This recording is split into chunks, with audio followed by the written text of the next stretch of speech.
to bind off, you're going to work 2 stitches. We're working in stockinette, so binding off in pattern refers to binding off this by working the stitches as you see them. These are all knit stitches, so working in pattern means we're going to knit all of the stitches as we bind them off. So we're going to work 2 stitches. Now what we're going to do is we're going to take our left needle and we're going to lift the first stitch that we knit up and over the other stitch, bring the second stitch through. So do you see how that stitch is lying across the other one? That one has been bound off.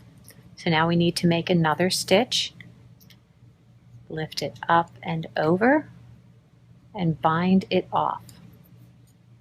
So if you look at the fabric, you can see 2 stitches have been bound off, and the stitch in this column is still alive. So it hasn't been bound off even though it's been worked. So we've knit 3 stitches, but we've only bound off 2.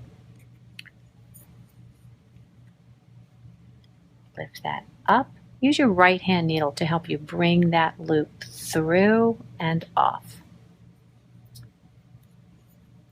Binding off is some of the tightest knitting that you'll ever do, so it's important not to pull that yarn too tight or your bind off will be too tight and then your fabric will pucker a little bit at the end.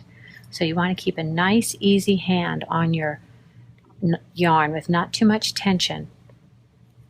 Try to keep it as loose as you can so that it doesn't feel so much tighter than the tension of your fabric overall.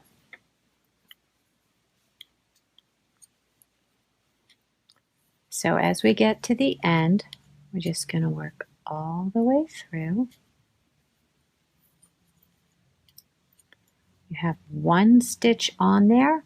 What I like to do is cut the yarn and bring it up all the way through to the end, and it'll come right out. I haven't cut this particular yarn because I'm still using this ball, but if this were cut here, the end would come right out and it would be perfectly bound off. So there you have a nice stretchy bind off for your stockinette fabric.